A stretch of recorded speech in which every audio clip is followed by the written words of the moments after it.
Guys, নতুন বছর যেহেতু শুরু হয়ে গেছে 2024 রেখে এসে 2025-এ পা দিলাম। সো আজকে আমি বাসায় কি কি করবো সেটা সব কিছু আপনাদের সাথে শেয়ার করব। সো হ্যাঁ, আরেকটা কথা বলি, আজকে আমার বাসায় আমার কলিগদের নিমন্ত্রণ জানানো আছে, তারাও আসবে। সো দেখো কি রান্না বান্না করি, কি করতেছে সকাল থেকে, কি করে সেটা তো শেয়ার করবো। আজকে কিন্তু খুব ঠান্ডা পড়ছে, তো সম্পূর্ণ ভিডিওটা দেখতে থাকো কি কি করি। দেখো মিকি কি দুষ্টু, দেখি নামো নামো নামো।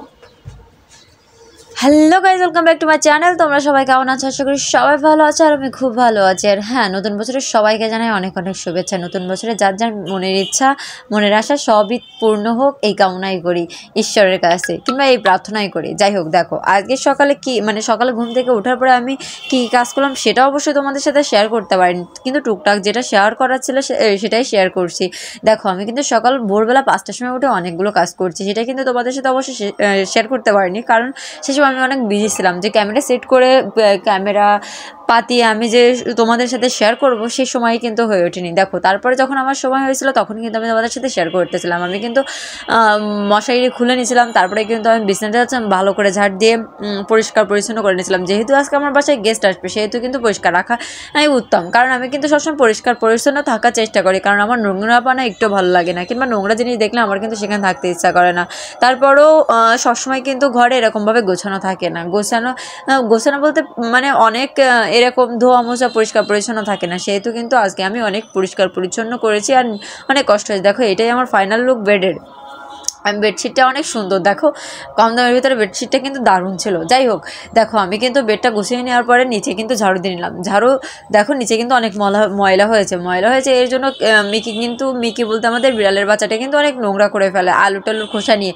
যাই হোক, দেখো আমি কিন্তু ঝাড়ু টাড়ু দেওয়ার পরে কিন্তু আমি সম্পূর্ণ ঘরটা মুছে নেবো। আমার ঘরটা কিন্তু অনেক ছোট, যেহেতু আমরা দুজন থাকি সেহেতু কিন্তু ঘরটা আমাদের জন্য বেটার।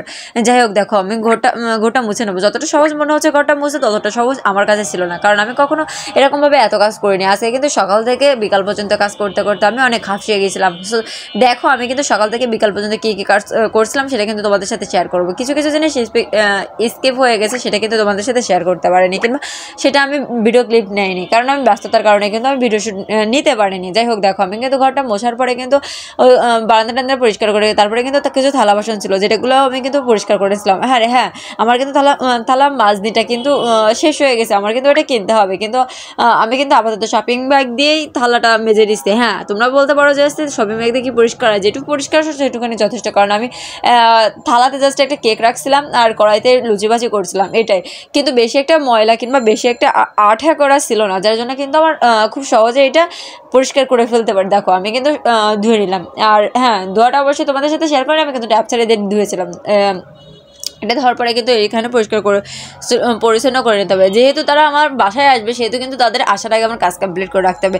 এটা কিন্তু সবার জন্য না, এটা আমি মনে করি, কারণ তারা আসার পর দেখবে আমি যে কাজ করছি, তারা বসে থাকবে তারা কাজের সাথে টাইম স্পেন্ড করবে, কিংবা আমি যে তাদের সাথে দুইটা কথা বলবো, গল্প করবো, সেই সময়টা পাবে না কাজের জন্য।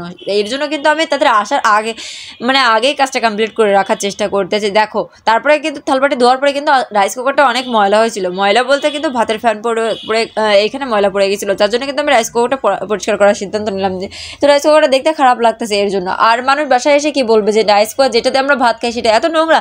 না, তাকে হতে পারে। দেখো গ্যাসের পরে যেহেতু আমি আসতে মাছ রান্না করছি সকালবেলা ভোরবেলা, যে আমি তো আগেই বলেছি যে আমি সকাল অনেক ভোরে উঠছি, অনেক কাজ করছি, সেগুলো কিন্তু অনেক স্কিপ করে দিচ্ছি। যাই হোক, এই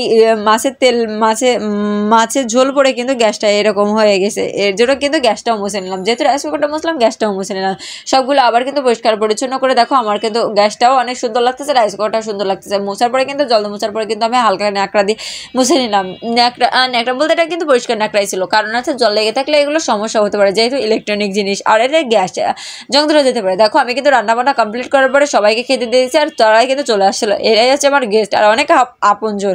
আর হ্যাঁ, আমার এরকম ভিডিও ভালো লাগলে অবশ্যই লাইক কমেন্ট শেয়ার করবা আর পাশে থাকবা, আর এরকম ভিডিও পেতে হলে অবশ্যই কিন্তু সাবস্ক্রাইব করে রাখতে হবে। আজকের ভিডিওটা এই পর্যন্ত। Thank you so much everyone.